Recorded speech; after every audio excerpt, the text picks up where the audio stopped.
Hello, TikTok family and friends. This is the Hope Preacher. I'm back. Only this time I got my hair cut. How y'all like it? I like it. It's much cooler. I just want to talk to y'all tonight. I wanted to kind of give my testimony of how, the reason why I'm preaching on hope. And I call myself the Hope Preacher. I want to kind of give a story on that tonight. I've been wanting to do this, but I hadn't been able to. Other things came up, you know how life does that to us sometimes. But anyway, I want to begin with my testimony. I'm going to start back, probably way back, 2011, 2012, somewhere. Now, we're not going to go through all the years, but that's how far back my hopelessness started. Well, I want to kind of tell you why. It's kind of hard for me to talk about it. I mean, it's not bad, but I went through a really, really difficult time.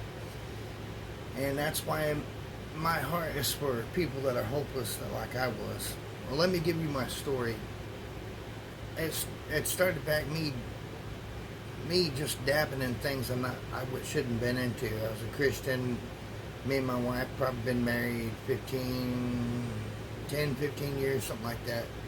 We moved to Alamo, Kentucky, and I was dabbling in porn and stuff like that, things I shouldn't be into.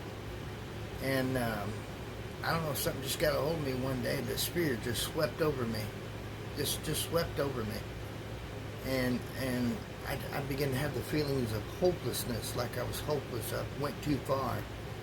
God could never forgive me now. I crossed that line. And I lived like that for a while. My wife read to me the Bible. She read books and stuff, from other preachers. And I'm not saying they don't help, they don't work.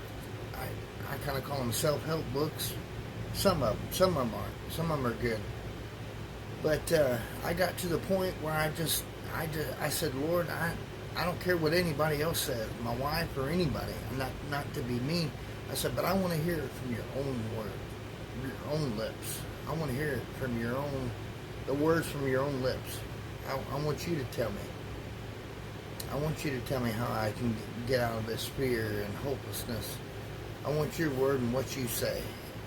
I began to search Scripture and trying to find where God says, no, you crossed the line, you're doomed, you can't. My grace and my mercy has run out.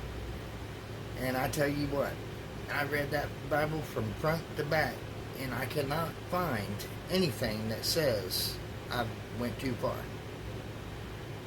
No. So what that told me later, as I realized, that was just Satan, heaping condemnation and making me feel that way. And I began to learn, as I studied my Bible, I began to learn that it was just lies I was believing. Anyway, to make a long story short, God just kept dealing with me and using different things, Scripture and, and people talking to me and preachers that I listened to. Eventually, I got out of that hopelessness. And what really crossed the line is when we moved into Murray. We lived in Alamo. We moved to Murray, and my wife, I don't know what happened. I don't understand it fully, what happened, but she was wanting to separate with me and not be married to me anymore. She had it in her mind that she didn't love me anymore.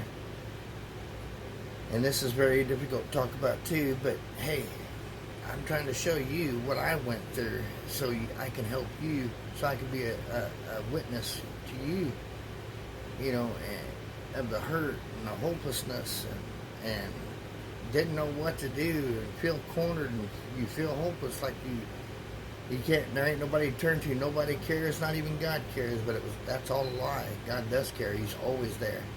He showed me through all that worrying and fear and feeling hopelessness.